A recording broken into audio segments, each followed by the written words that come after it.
Bonjour à tous et bienvenue à notre webinaire sur la sécurité des API comme le principal défi de la transformation numérique. Merci donc pour votre participation.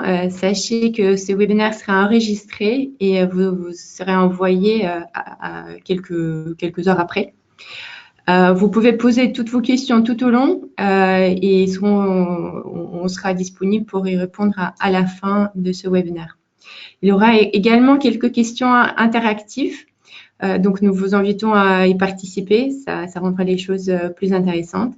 Et puis tout à la fin, il y aura un petit sondage de satisfaction avec 3 questions. C'est pour nous aider à améliorer la qualité de nos webinaires dans le futur. Donc merci beaucoup encore pour votre participation. Donc avec vous aujourd'hui, ce matin, il y a moi-même, Vera de Chouvigny, responsable marketing produit chez Rohde & Schwartz Cybersécurité, et mon collègue Nicolas Mayer. Bonjour à tous, donc je suis responsable technique de compte pour Rohde & Schwartz. Voilà, donc à nous deux, nous allons vous présenter aujourd'hui à quoi servent les API et pourquoi ils sont importants dans le monde d'aujourd'hui. Ensuite, détailler les enjeux de la sécurité en démontrant par différents cas d'usage. Et ensuite, nous vous proposerons d'écouter comment Rohde & Schwartz Cybersécurité propose d'y répondre avec 2 solutions actuellement disponibles. API sécurité intégrée intégralement dans notre produit WAF et Extended API Security qui est un module supplémentaire. Alors, sur l'environnement API, donc pour donner une définition, donc quelles sont les API? Donc, une seule définition sera assez difficile. Il y a plein de choses sur les API. Ce qu'il faut savoir, c'est que les API existent depuis de nombreuses années déjà, peu de temps après la création de la toute première application, les développeurs ingénieux se sont rendus compte qu'on pouvait tirer beaucoup plus d'avantages des différentes applications si on pouvait les relier entre elles. Donc, c'est comme ça que les API sont nées. Et donc, ce qu'ils font, c'est relier les machines et les applications comme des pièces de puzzle. Donc voilà, vous voyez sur votre écran quelques définitions assez intéressantes, assez rigolo pour certaines. C'est la colle qui maintient l'Internet ensemble, c'est des Lego Blocks, hein, c'est cet aspect d'interopérabilité entre une variété de composants et des systèmes rendus possibles par ces API, parce qu'ils peuvent s'appeler et c'est par le biais de contrat qui est donc la définition, la dimension de standard des Lego qui permet justement de créer de nouveaux services comme des structures de Lego. Voilà. Quelqu'un a dit un jour que le monde est en train d'être mangé par les applications, mais on pourra aussi dire que les API leur donnent les dents. Voilà. Regardons donc à quoi ressemblent les API réellement. Donc déjà, l'acronyme signifie Application Programming Interface. Donc cette partie interface est bien évidemment clé. C'est une interface comme une autre. Nous connaissons bien les interfaces utilisateurs et là, c'est quasiment le même, sauf que c'est une interface pour les machines, les serveurs, les applications. Donc, aujourd'hui, les API sont au cœur de l'architecture applicative. Il faut savoir que la moitié du trafic sur Internet aujourd'hui n'est plus du trafic entre humains et applications, mais du trafic d'application à application ou machine to machine.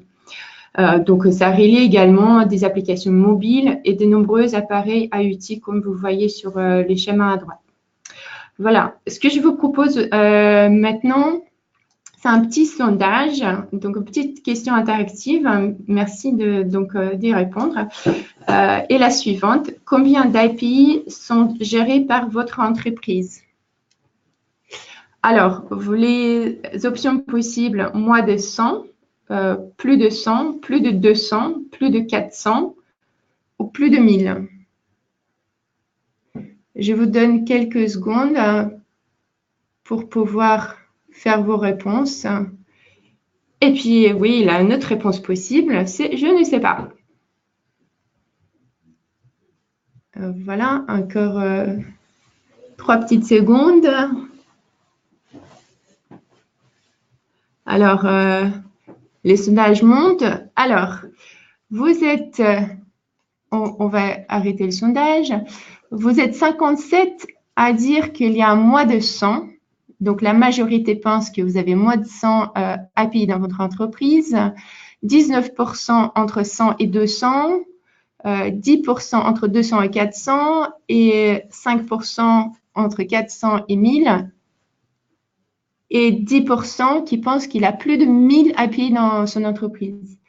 Alors, ce qui est intéressant de savoir, c'est qu'en réalité, aujourd'hui, une organisation possède en moyenne plus de 400 API. Donc voilà, votre réponse était un peu loin. Donc je pense que en réalité, vous gérez probablement plus d'API que vous estimez. Ou en tout cas, voilà. Ce qui est intéressant aussi de voir tout de même, c'est qu'il y a 10% qui gèrent plus de 1000 API dans l'entreprise. Donc bravo en tout cas. C'est pas rien. Alors, regardons peut-être maintenant sur quel type des API existent aujourd'hui. Donc, en général, on les définit, donc il y a plusieurs définitions, encore une fois, possibles, mais en général, on parle des 3 types des API et c'est basé sur les personnes qui ont accès. Donc, cette autorisation et accès qui définit les types d'API. Donc, vous avez public, privé et restreint. Donc, les API publics sont accessibles à toute personne connectée à l'Internet. Donc, souvent, c'est les personnes que vous ne connaissez pas, c'est une multitude de gens. Pour vous donner un exemple, ça peut être Google Maps, voilà, de ce type d'API. Il est accessible donc à partir de n'importe quel navigateur à tout Internet. Voilà. Après, les API restreintes sont celles qui sont partagées avec les partenaires ou un groupe de développeurs externes, mais qui ne sont pas disponibles publiquement sur Internet. Donc là, vous pouvez imaginer un API sur, par exemple, hotel.com qui gère son site de réservation hôtellerie et qui rend ses tarifs disponibles par un agrégateur comme TripAdvisor, par exemple. Voilà. Et ensuite, vous avez donc les API privés qui sont consommés en interne au sein de l'entreprise. Ils sont uniquement accessibles aux développeurs et donc consommés en interne par les collaborateurs. Donc ça, par exemple, c'est dans les systèmes ERP, sur les sites intranet qui utilisent ce type des API. Voilà. Donc, les API publiques et restreintes contribuent directement à ce qu'on appelle souvent l'économie des API. C'est ce concept de vraiment tirer du profit direct et donc contribuer à la production et la monétisation des API. Voilà, mais c'est pas que ça qui définit le succès d'une API. Donc, regardons ce qui peut également définir ce succès et ce qui est recherché quand on crée des API. Donc, la valeur stratégique est bien évidemment beaucoup plus importante que sa valeur financière. Donc, tout d'abord, l'agilité. C'est ce délai de mise sur le marché qui est crucial de nos jours. Les développeurs peuvent utiliser les API prêtes à l'emploi à grande vitesse pour faciliter leur transformation numérique. Ça donne une sorte de technologie d'intégration, comme encore une fois des blocs de Lego qui peuvent mailler les technologies ensemble et créer de nouveaux services. Donc, c'est ce concept de co-innovation. Donc, par exemple, si on regarde les secteurs de la santé, où on peut interconnecter de nombreux appareils, et puis on regarde n'importe quel autre secteur de transport jusqu'à secteur public, les API sont omniprésents. Après, ça crée de nouveaux écosystèmes, ça favorise des écosystèmes de développeurs, une intégration devient plus simple et sans effort. Et bien évidemment, ça vous donne de nouvelles sources de revenus. Donc, au cours des dernières décennies, les API ont évolué d'un concept purement technique, centré sur le développeur, et aujourd'hui, c'est devenu un vrai produit qui est commercialisé. Donc, c'est devenu un catalyseur massif pour le nouveau modèle d'affaires. Donc, par exemple, si on prend l'exemple le plus connu, c'est AWS, Amazon Services, qui donc utilise les API comme leur cœur de métier aujourd'hui. Et le tout dernier qui va peut-être vous surprendre, c'est la conformité réglementaire. Donc, les API sont aujourd'hui nécessaires pour se conformer aux certaines réglementations. Donc, on en parlera tout à l'heure, mais gardez ça en tête. Alors, les API sont en train d'échanger le paysage B2B et vraiment sont le moteur de la transformation numérique. Et les 3 facteurs clés sont les suivantes. Donc, d'abord, c'est pour innover. Donc, la plus grande partie des valeurs générées par les API dans l'économie ne provient pas forcément de la facturation directe des appels des API, mais la construction de nouvelles opportunités et de nouveaux produits mais ça n'empêche que la facturation pour les appels est très important aussi. Aujourd'hui, on sait qu'il existe un API pour tout, donc on peut créer vraiment n'importe quel service qu'on peut imaginer à partir du moment où on trouve l'API pour le faire. Ensuite, la croissance économique pour pouvoir se développer, saisir de nouvelles opportunités. Et ce qui est intéressant, c'est aujourd'hui, les utilisateurs sont très mobiles et ils utilisent des multitudes d'appareils. Donc, on doit pouvoir les joindre là où ils se trouvent. Donc, le contexte devient plus important que le contenu et c'est les API qui créent ce contexte et qui créent le lien pour pouvoir rejoindre l'utilisateur. Et enfin, donc optimiser, ça veut dire faire des économies, tout simplement. Les API peuvent donc piloter la création rapide. Donc, vous économisez le temps des heures de dev et parce que les autres peuvent participer à cette co-création. Et donc aujourd'hui, en plus, vous n'avez plus besoin d'être un expert. Vous pouvez consommer les API déjà toutes prêtes.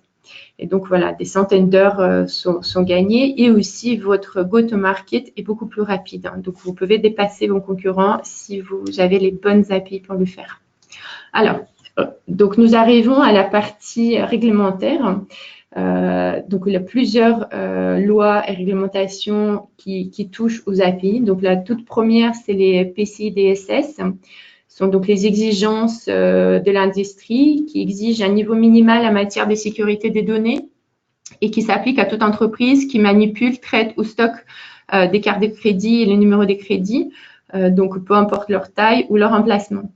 Il faut savoir qu'aucun produit sur le marché ne peut rendre quelqu'un conforme à la norme PCI DSS. Donc voilà, ce n'est pas les API non plus. Mais ce qu'il faut savoir, c'est que l'utilisation d'une plateforme qui est conforme à la norme PCI DSS peut vous aider. Donc voilà, le vrai processus pour avoir la conformité, c'est exiger un audit par un auditeur agréé de Visa, Mastercard qui vérifie aussi bien les technologies et les process. Mais voilà, le fait d'utiliser la plateforme API qui est conforme à cette réglementation est un vrai atout. Quelle est donc cette conformité côté API? C'est donc dans les process, il faut fournir un emplacement central pour la journalisation, les politiques de la sécurité.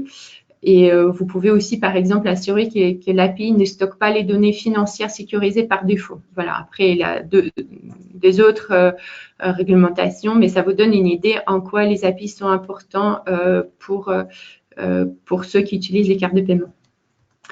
Ensuite, la directive sur les services des paiements ou PSD2, qui est deuxième directive de l'Union européenne sur les services des paiements. Et là, on peut dire que ces directives ouvrent la porte à l'innovation. Quand on dit ouvre la porte à l'innovation, on pense tout de suite les API. Ça oblige les banques à partager les données avec les clients, donc les données des clients avec des tiers régulés, donc bien évidemment. Et ça, c'est d'habitude, donc c'est fait par le biais des API justement. Bien que ce n'est pas explicitement indiqué dans cette réglementation, dans cette directive, on sait que les API sont donc au cœur de ce partage technique qui s'est fait entre les banques et souvent les nouveaux startups qui proposent des services. Donc, cette directive met fin au monopole des banques, qui était donc le but de cette directive, en donnant donc accès aux nouveaux services pour les clients. Et surtout, par exemple, ça va changer, je suis sûre que vous avez peut-être déjà vu, pour ceux qui utilisent online banking, ça a changé quelques petites choses depuis septembre. Voilà. Et donc, les startups prennent l'initiative maintenant de simplifier la collaboration, de créer de nouveaux services. Et tout cela passe par les normes techniques voilà, des API donc, qui sont mises en place. L'autre règlement, c'est peut-être celui que vous connaissez tous, j'espère en tout cas. C'est donc GDPR, Règlement général de la protection des données, qui est entré en vigueur en 2018 et a fait les unes de je pense, tous les journaux. voilà, bien secouer le monde d'entreprise, parce que les entreprises deviennent aujourd'hui entièrement responsables des données des consommateurs, donc traitées sur les serveurs, dans les centres de données, partout, mais aussi les données qui passent par les API. Voilà, qui bien évidemment, cette technologie supplémentaire alourdit la tâche de se rendre complètement conforme. Donc, il faut assurer que les données transmises d'une API à l'autre sont sécurisées. Et par défaut, il faut donc assurer que les API sont aussi conformes et sécurisées. Autrement dit, si ce n'est pas le cas et l'entreprise devient donc non conforme, peut être sanctionnée d'une amende que vous connaissez et assez lourde pour cette réglementation. Alors, les API aujourd'hui représentent donc un risque accru parce qu'on peut dire que 80% des attaques web sont désormais pilotées par les API. Voilà, selon Gartner, qui analyse reconnue sur le marché, d'ici 2022, l'abus des API sera le vecteur d'attaque le plus fréquent sur les entreprises. Voilà. Laissez-moi vous poser une autre question maintenant. Merci de vous rapprocher de vos claviers pour y répondre. Êtes-vous préoccupé par la sécurité des API? Et là, vous avez une échelle qui vous permet de sélectionner entre très préoccupé, assez préoccupé, pas très préoccupé ou pas du tout. Voilà. Est-ce que c'est un sujet pour vous, la sécurité des API? Je vous donne quelques petites secondes pour y répondre. Très bien. Je vous remercie. Alors, vous êtes 28 à être extrêmement préoccupés et 36 très préoccupés. Et puis, vous avez des petits pourcentages. Voilà. Ensuite, pas assez préoccupés et pas du tout préoccupés. Vous n'êtes que 4. Donc, en réalité, la majorité de vous est préoccupée par la sécurité des API. Ce n'est pas du tout étonnant. Un autre sondage qui a été fait par un groupe Ovum très connu sur le marché également, qui a posé la même question de base, êtes-vous concerné par la sécurité des API? 83% ont répondu oui. Donc, la grande majorité, comme dans notre cas aujourd'hui. Et voilà, il y a quelques raisons pour être préoccupé. Donc, les API donnent un point de vulnérabilité majeur, étant donné que sa capacité d'offrir accès à des parties externes. Donc, bien évidemment, là, on parle des API qui s'ouvrent vers l'extérieur. Et voilà, même s'il y a des API internes, ce n'est pas ceux qui posent plus de problèmes. Et donc, la vulnérabilité le plus importante, c'est bien évidemment sur les API externes. Et donc, parce que ça donne aux pirates une possibilité de sonder plusieurs applications à la fois. Voilà, donc cet accès qui donne accès aux autres applications. Et ça permet également un transfert de données en masse, qui est vraiment propre aux API. C'est pas le cas avec les applications classiques. Et troisième point, selon la façon dont une API a été écrite, elle pourrait dangereusement exposer des données back-end, l'archi back-end et les applications back-end. Voilà, donc des raisons quand même majeures pour être inquiet. Regardons aussi ce que disent les chercheurs, surtout dans l'organisme indépendant OWASP, qui met en évidence les risques aujourd'hui liés aux applications.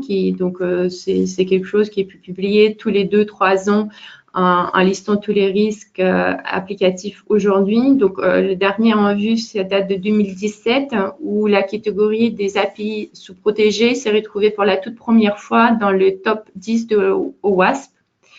Et pour info, il y a 10 jours, le OWASP vient de publier le top 10 de l'API. Donc, c'est vraiment la toute première fois que les API ont leur propre catégorie et une recherche spécifique pour identifier 10 risques liés uniquement aux API.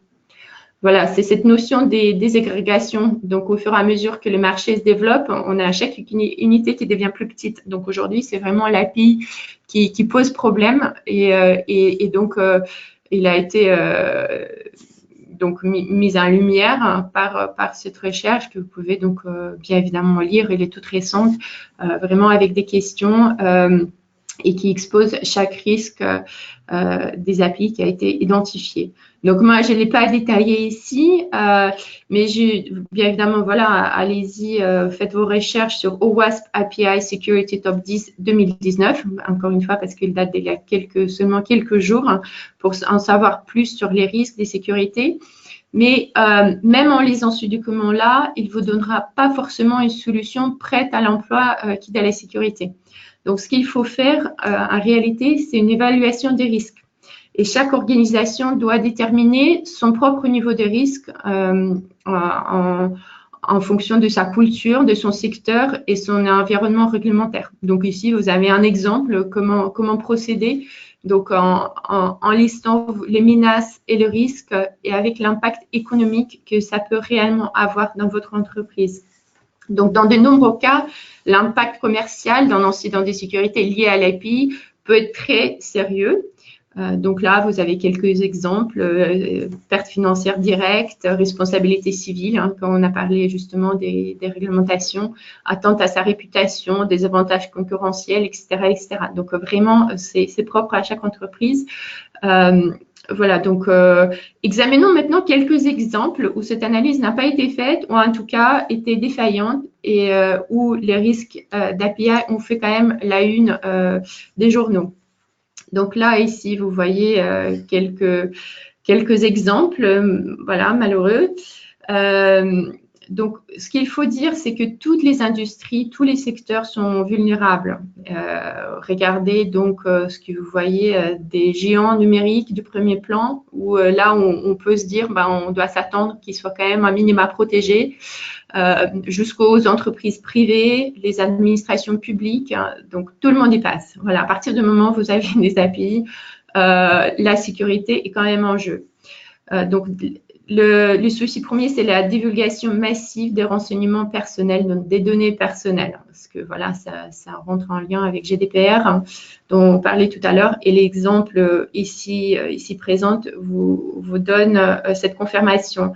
Donc, les données exposées des services postaux américains, par exemple, pour 60 millions d'utilisateurs. L'autorité turque, avec des photos personnelles des 300 000 utilisateurs, et puis Google, touché avec 52 millions d'utilisateurs. Donc, les chiffres complètement astronomiques. Voilà.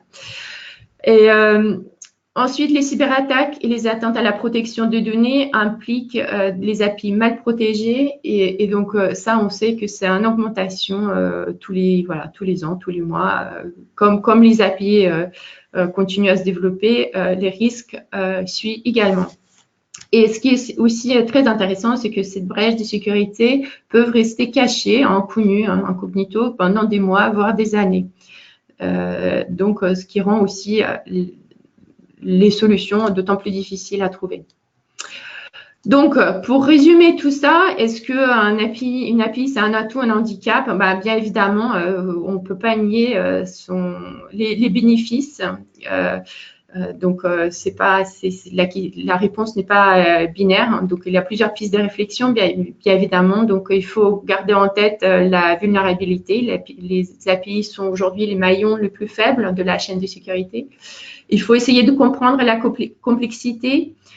Donc, la sécurité traditionnelle des applications peut ne plus suffire. Hein, et puis, il faut pas s'attendre que c'est le fournisseur des API qui protège l'API pour vous. Et ensuite, donc, la question de la responsabilité. Et là, il faut tenir en compte la confidentialité des données, donc l'accès aux données, qui a le contrôle de cette API, la protection des données qui passe par l'API, la gestion du cycle de vie des données et des API.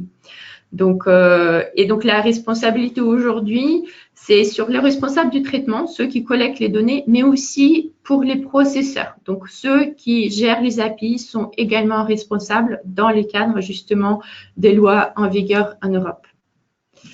Voilà, donc quelle est la suite? Comme j'ai déjà mentionné, les API vont continuer de prospérer et tant mieux pour nous, tant mieux pour nos entreprises, mais les brèches des sécurités dans les API aussi donc, vont accélérer, donc ça il faut garder en tête. Donc nous vous proposons à adopter plusieurs choses, donc sécurité centrée sur l'API, il faut toujours rester vigilant, exiger une approche continue. C'est pas une fois pour toutes que vous allez trouver une solution. Et la sécurité des API doit être prise en compte dans le contexte du cycle de développement complet. Donc, encore une fois, pas une solution qui résoudra tout. C'est vraiment une réflexion plus globale. Et la sécurité des API doit être associée à d'autres mesures de sécurité dans le cadre d'une sécurité applicative plus globale. Voilà. Donc, maintenant, je vais passer la main à mon collègue qui va dans vraiment l'aspect technique des API pour mieux comprendre les différents cas d'usage, les enjeux et vous parler des solutions Rohde & Schwarz qui sont aujourd'hui disponibles. Merci Vera. Alors, je vais prendre la suite pour vous donner tout d'abord un aperçu de la sécurité des API, comment on peut sécuriser les API que l'on expose sur Internet. Mais tout d'abord, nous allons faire un bref historique, car les API, ce n'est pas un sujet qui est nouveau. Avant 2010, on a rencontré déjà beaucoup d'API qui étaient notamment utilisés en interne, via des clients lourds ou en mode machine-to-machine, par exemple. Ces API, elles sont toujours présentes dans beaucoup de sociétés et toujours utilisées. Elles se basent sur un protocole dédié qui est le SOAP XML, qui est la première vraie norme pour les web services. Alors, et depuis 2010, on assiste un peu à un changement très fort. On va utiliser ces API de plus en plus depuis l'externe, car les entreprises ouvrent leur API sur Internet pour répondre à la demande de clients qui veulent accéder rapidement et simplement aux informations. Et cela va se concrétiser au travers de téléchargements d'applications, ce que l'on appelle des native apps, depuis les Play Store, les Apple Store, etc. Donc, ces native apps, elles sont en fait un client riche qui utilise un protocole de web service plus léger qui est le REST JSON pour récupérer le contenu dynamiquement à partir des backends d'API. Et nous avons également un dernier type d'API, c'est celle utilisée par les applications web qui ressemblent de plus en plus à un client riche. Et je pense aux SPA, qui sont les Single Page Applications. Ces applications, elles sont très différentes du web classique, où tout est récupéré à partir d'un serveur web à chaque clic. Les SPA, elles vont être chargées complètement lors du premier accès, et elles vont utiliser les API pour extraire le contenu dynamiquement et vous l'afficher directement sans recharger complètement l'intégralité du site. Voilà pour ce bref historique. Et je vous propose maintenant un aperçu de la sécurité des API, car nous avons discuté de la façon dont les entreprises ouvrent leur API sur Internet. Nous devons garder à l'esprit que souvent, nous ajoutons une couche supplémentaire d'API sur un existant qui n'a pas été pensé pour être exposé sur Internet. Et je pense notamment à Durci. Et donc potentiellement, la surface d'attaque, elle va s'en retrouver agrandie, et c'est d'ailleurs un point majeur du Top 10 OWASP API qui est sorti récemment. Dès lors, lorsque nous voulons ouvrir des API sur Internet, nous devons avoir la vue d'ensemble de toutes les couches qui doivent être sécurisées afin d'avoir un système qui est cohérent. Donc, la première chose à considérer, ça va être le protocole de transport. Quel protocole on veut autoriser? Donc pour moi, à partir du moment où on expose sur Internet, on doit bannir les protocoles non sécurisés comme HTTP ou WebSocket. On doit les exposer sur Internet uniquement en version upgradée en SSL, donc du HTTPS, des Secure WebSockets, afin d'assurer la confidentialité des échanges et également l'authentification du serveur, que vous prouvez que vous êtes bien l'entreprise et que vous n'avez pas été piraté par quelqu'un qui aurait récupéré votre nom de domaine. Ensuite, quel type voulez-vous gérer? Est-ce que vous voulez faire du SOAP XML, du REST JSON? Parfois, on va même retrouver des API custom avec un mélange de protocoles. Donc tout ça, c'est quelque chose à penser également en termes de risque. Et le dernier point, ça va être l'authentification. Comment vous allez sécuriser l'accès à vos données pour être sûr que celui qui fait l'appel, ça peut être une machine, un utilisateur ou une application, est vraiment celui que vous voulez autoriser à accéder à ces données. Et là, il y a un certain nombre de protocoles pour faire l'authentification. Donc, je pense à un certificat client, aux protocoles modernes que sont OAuth et OpenID. Et nous allons voir dans les prochains slides quel protocole va être le plus approprié en fonction des cas d'utilisation que vous faites de l'API. Mais avant d'aller plus loin, je vais vous proposer de parler de la décontamination des flux API, car c'est également un sujet majeur, car c'est un flux qui va arriver jusque dans votre SI, donc même la partie interne du SI. Donc, sur ce slide, en haut, vous allez avoir les headers les headers HTTP qui sont transmis au serveur web, donc par le browser ou par le client. Et là, comme pour une application web, ces headers peuvent contenir des données malveillantes et ils doivent être décontaminés. Donc là, bien entendu, la décontamination, elle est relativement standard, elle est prise en charge par des moteurs de sécurité, des WAF que l'on retrouve sur le marché. On a également l'URL sur la partie en haut à droite. Ici, ça va être le même principe que pour une web app. Les moteurs de sécurité des WAF sont en mesure de décontaminer l'URL, mais on peut aller plus loin en décidant de whitelister l'arborescence et de décrire précisément les chemins qui vont être autorisés et les verbes HTTP que l'on va vouloir exposer. Ce qui est notamment vrai pour REST-JSON, parce que là, on va vraiment, en fonction du verbe, on va avoir une action sur l'API. Et en bas, vous allez avoir un exemple de structure JSON et XML. Donc, les deux peuvent contenir des données malveillantes ou incorrectes. Et parce que ce type de contenu, il est différent du HTML classique, certains Web Application Firewall ne vont pas être en mesure de les analyser. C'est donc un point de vigilance à étudier. Chez Rohde & Schwartz, au niveau de notre WAF, nous avons des workflows qui sont dédiés à la décontamination de ces structures JSON et XML. Et le dernier point, nous pouvons ajouter une couche supplémentaire de protection en utilisant un schéma XML ou JSON afin de valider la structure de données qui arrive sur notre SI. Et donc, on peut être en mesure d'interdire les données inutiles ou incorrectes. Par exemple, je reçois une chaîne de caractères à la place d'un booléen ou un attribut qui n'existe pas dans mon API.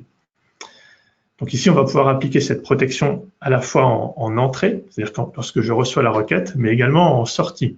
Et en sortie, l'intérêt, ça va être de limiter les dégâts dans le cas où une attaque aurait réussi à passer à travers les mailles du filet. La validation de schéma en sortie va vous permettre de fortement limiter le nombre de résultats retournés à l'attaquant. Il ne va pas pouvoir exfiltrer la totalité de votre base de données. Donc voilà pour la partie décontamination des flux. Je vous propose de poursuivre avec la partie authentification. Donc, nous distinguons deux types d'authentification. Celui qui est effectué à travers une native app, donc ça peut être une application mobile sur smartphone, ou une application web avec un véritable utilisateur derrière. Nous allons voir ce point juste après. Et celui utilisé quand on veut une communication entre deux machines, ce qui est un cas quand même très fréquent d'exposition d'API. Donc pour ce cas d'utilisation, nous avons besoin de credentials qui n'expirent pas, afin d'éviter l'interruption de service qui impacterait la production et donc le business. Mais nous devons tout de même garder la possibilité de suspendre un compte si le credential a été volé, compromis, ou si on cesse de travailler avec ce partenaire. Et idéalement, nous avons besoin de credentials qui ne peuvent pas être interceptés, notamment par les attaques man in the middle.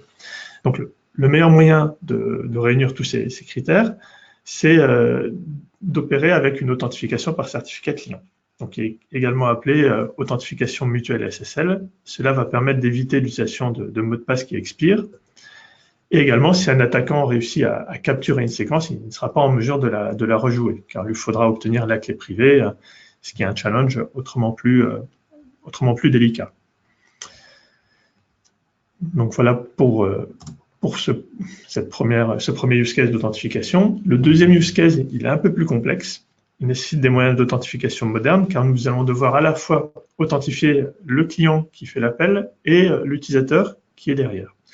Donc, en premier, on va authentifier le client via des mécanismes comme l'API Key ou un certificat client, comme pour le même que l'on a utilisé dans le use case machine-to-machine, par exemple. Et en deuxième, on va devoir authentifier l'utilisateur avec un système de délégation d'authentification. Donc là, on va pouvoir s'appuyer sur OAuth OpenID afin d'authentifier l'utilisateur, soit avec un référentiel interne, soit en déléguant l'authentification sur Google, sur Facebook Connect, etc. Et dans ce use case-là, il est passionnant parce qu'il est assez limité. On peut vouloir rajouter des protections additionnelles, comme par exemple l'authentification du device de l'utilisateur, si c'est un employé, par exemple. Mais je ne vais pas rentrer plus dans les détails sur ce use case, car il faudrait un webinaire entier pour en discuter. Donc, pour récapituler la partie sécurité des API, donc nous venons de voir les trois couches de protection. Donc, en premier lieu, le transport. Nous voulons maintenir la confidentialité des échanges. Donc, nous oublions tous les protocoles non sécurisés et nous faisons du HTTPS et du Secure WebSocket.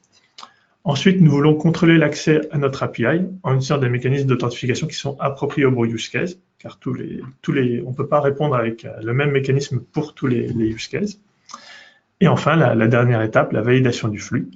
Donc, avec des moteurs de sécurité pour inspecter les headers et l'URL, un whitelisting de l'arborescence qui est particulièrement approprié pour les API REST. Nous devons avoir des moteurs de sécurité qui sont dédiés pour inspecter les contenus JSON XML, car le content type est différent de l'HTML. Et enfin, nous pouvons ajouter une couche supplémentaire de protection en appliquant directement la spécification API en utilisant le schéma XML JSON qui est fourni par le développeur. Alors, je vous propose un petit sondage. Comment aujourd'hui vous protégez vos API? Donc, je vais vous lancer le sondage. Voilà. Est-ce que vous ne mettez pas de sécurité, vous utilisez des solutions d'API management ou un pare-feu applicatif web, donc un WAF, ou un système de gestion des accès ou autre. Donc, je vais vous laisser quelques secondes pour répondre à ce sondage.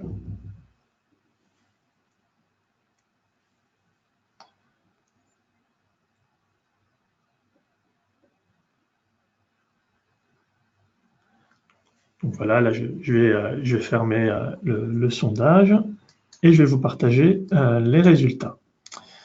Alors, donc 67% d'entre vous utilisent un pare-feu applicatif afin de sécuriser les API, ce qui est un nombre important. Donc, et 50% utilisent le système de gestion des accès, donc j'imagine pour faire le contrôle et l'authentification des API. 22% utilisent d'autres solutions, donc peut-être directement implémentées au niveau des backends API, et 11% d'entre vous utilisent des solutions d'API management. Donc, c'est intéressant comme résultat et ça nous conforte dans ce que je vais vous présenter sur nos solutions que nous allons proposer pour sécuriser les API.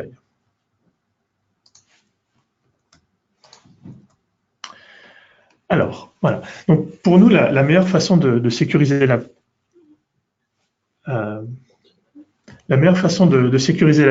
c'est de mettre en œuvre ces mesures de sécurité le plus près possible des utilisateurs. Donc, avec l'avantage évident de ne pas diffuser le contenu nocif vers le backend ou d'autres équipements de la chaîne. Donc, nous allons voir dans les prochaines slides ce que Rohde & Schwarz peut vous apporter pour sécuriser vos API avec notre pare-feu applicatif. Voilà. Donc, je vais vous présenter nos deux modules de sécurité dédiés aux API. Donc, API Security, qui est inclus par défaut dans notre WAF, dans notre licence standard, et un module additionnel qui est Extended API Security, qui est une licence supplémentaire et qui va vous permettre d'aller beaucoup plus loin dans la protection des API. Donc, nous allons voir la différence, car API Security et Extended Security vont cibler différents cas d'utilisation. API Security est vraiment dédié à protéger des applications web standards qui exposent des API, comme par exemple du SharePoint, du SAP ou du Jira. Donc, avec ce module, vous allez pouvoir décontaminer l'API avec la validation du format XML ou JSON, également manipuler les structures pour retirer des éléments ou en ajouter, faire de l'obfuscation, du filtrage et la validation de l'arborescence.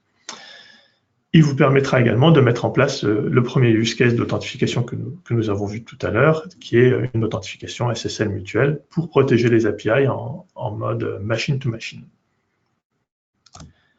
Mais si vous voulez aller plus loin dans l'API, développer vos propres API pour les utiliser via, par exemple, des native apps ou des applications web modernes, Extended API Security va vous aider à aller plus loin dans cette sécurisation-là en validant le flux qui arrive dans votre SI via des schémas JSON ou XML. Donc, nous allons pouvoir appliquer directement la spécification API telle qu'elle a été pensée par le développeur directement sur le WAF. Cela signifie que chaque appel qui n'est pas en conformité avec cette spécification, il pourra être refusé directement par le WAF, et donc sans le propager sur les équipements de la chaîne métier. On va également aller plus loin en offrant des possibilités de signature d'API additionnelles, donc réalisées directement par le WAF, de la signature, du chiffrement, du déchiffrement, afin d'assurer la confidentialité de l'échange. Et en termes d'authentification, nous allons pouvoir gérer des protocoles d'authentification modernes comme OAuth et OpenID Connect, afin d'offrir une authentification qui est plus adaptée au monde mobile et aux applications web modernes. Voilà. Et voici un exemple de workflow qui peut être implémenté au niveau de notre WAF pour protéger une API XML. Donc tout d'abord, on va avoir une brique d'authentification. On va pouvoir faire de l'authent certificat client ou de l'OAuth. Ensuite, nous allons vérifier que c'est bien d'une structure XML, donc vérifier le format. Nous pouvons vérifier la taille du document afin de détecter une taille anormale qui serait signe d'une attaque. Ensuite, nous pouvons valider le document XML avec un schéma. Et nous pouvons également ajouter un limiteur de request pour se protéger contre les attaques brute force. Donc dans cet exemple, les seuls composants qui vont nécessiter une licence EAS dont on vient de parler, ça va être la validation des schémas XML et les briques d'authentification haute, par exemple. Voilà. Donc pour récapituler ce que nous venons de voir, donc API Security et Extended Security va cibler des use cases différents. Le premier, API Security, est inclus directement dans la licence WAF et il sera suffisant pour protéger des applications web commerciales qui exposent des API et faire également de l'authentification machine-to-machine. Si vous voulez aller plus loin dans les API, nous avons créé Extended API Security, donc pour les clients qui développent leurs propres API et souhaitent les exposer en toute sécurité afin de les utiliser dans des native apps et des applications web modernes.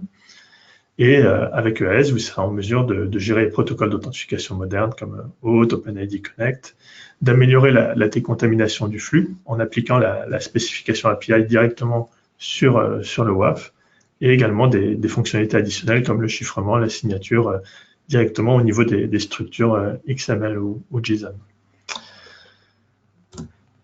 Donc voilà pour ma partie. Je vais maintenant passer la main à Vera qui va conclure. Bon, merci beaucoup à tous pour votre attention. Juste en conclusion, nous confirmons bien, et je suis sûre que vous serez d'accord, que les API sont devenus une nécessité stratégique pour tout type d'entreprise. Donc, ils permettent de faire les choses mieux, plus vite et de faire des économies. Permet de ne pas réinventer la roue à chaque fois. Et les API pilotent aujourd'hui votre transformation numérique sans doute. Cependant, les risques sont très présentes, les risques croissants. Et cependant, il y a une meilleure sensibilisation aux nouveaux risques aujourd'hui. Donc, grâce aux médias qui soulèvent de nombreuses failles, on parle carrément aujourd'hui des bugs API dans les médias courants qui auparavant ne parlaient pas de telle technologie. Pourquoi donc les risques sont importants? Parce que les pirates peuvent s'attaquer pas à une seule application, mais une multitude d'applications via le biais des API. Donc, il faut sécuriser. Mais la sécurité des API est complexe, c'est un nouveau marché, donc il y a plusieurs technologies qui se rajoutent aujourd'hui. Donc on a vu avec le sondage qu'on avait fait, le WAF reste quand même en mesure dominante. Et parmi ces multitudes de solutions sur le marché, toutes ne concernent pas uniquement la sécurité. Donc, il faut bien faire son analyse de risque, comprendre les cas d'usage de votre entreprise pour pouvoir choisir la meilleure option pour vous. Chez nous, chez Rohde & Schwarz Cybersécurité, nous proposons depuis plusieurs années déjà une protection des API à des clients par notre WAF. Et nous avons développé une solution augmentée, une solution plus poussée pour protéger des cas plus complexes, des API customisés et pour avoir une sécurité plus globale si vous en avez besoin. Cette technologie nous permet de détecter et de bloquer les top OWASP pour les API, la recherche qui a été faite récemment. Voilà pour ce qui concerne cette présentation. Je vais juste conclure en vous présentant notre société en quelques mots. Nous sommes donc sur le marché de la sécurité informatique depuis de nombreuses années, 25 ans d'expertise déjà, notamment sécurité applicative, sécurité de cryptographie approuvée pour les informations classifiées secret autant, qui est un très haut niveau. Nos produits pour la sécurité applicative, nos produits sont certifiés aussi. Nous sommes basés donc dans plusieurs centres de compétences en Allemagne et en France. Et les solutions sont reconnues et primées sur le marché. Voilà. Nous faisons partie, Rohde & Schwarz Cybersécurité fait partie d'un groupe, plus grand groupe, Rohde & Schwarz, qui est une entreprise familiale complètement indépendante, avec 5 millions d'employés dans le monde entier et avec un chiffre d'affaires de plus de 2 milliards d'euros l'année dernière. Voilà. Nous allons conclure. Donc, sur l'écran, vous voyez nos coordonnées. Si vous avez des questions après que vous aurez besoin de poser ou si vous souhaitez avoir une démo avec Nicolas ou quelqu'un de son équipe. Ce qu'on va faire là tout de suite, c'est donc faire un petit sondage de satisfaction.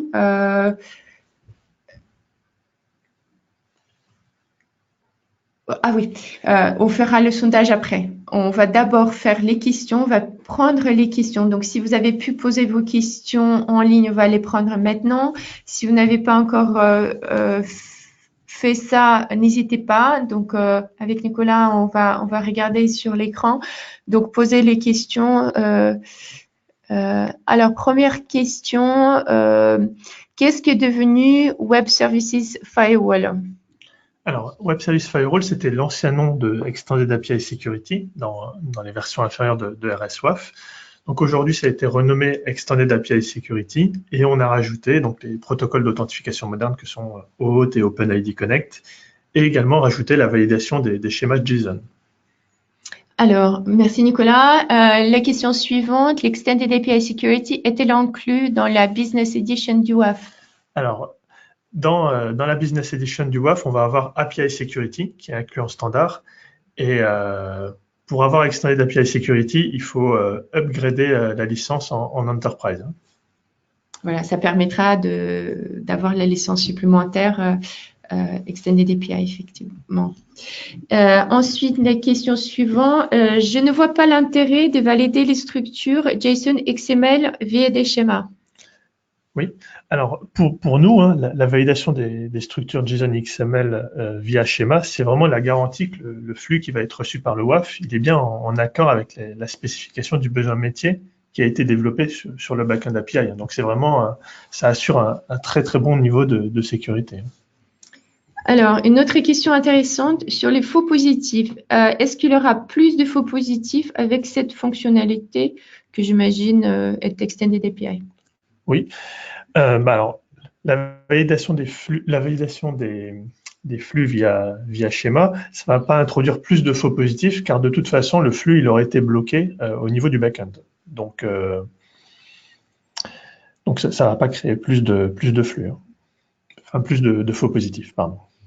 Donc, aucun souci pour les faux positifs et la gestion au niveau du back-end.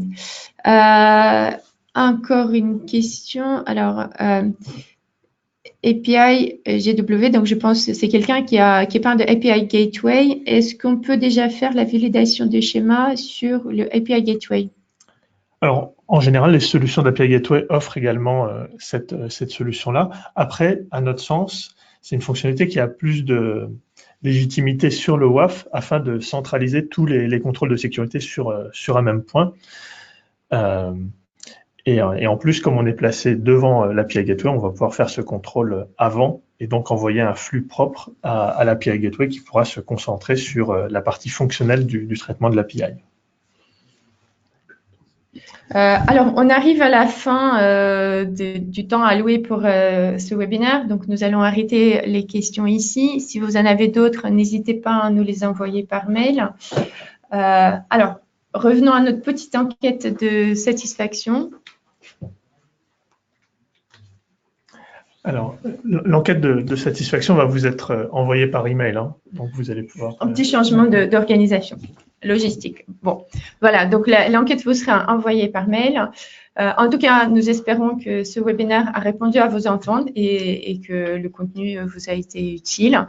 Encore une fois, n'hésitez pas à revenir vers nous si jamais vous trouvez d'autres questions ou vous voulez faire une démo de notre solution. Voilà. Bah, merci beaucoup encore. Merci beaucoup. Merci Nicolas. Au revoir.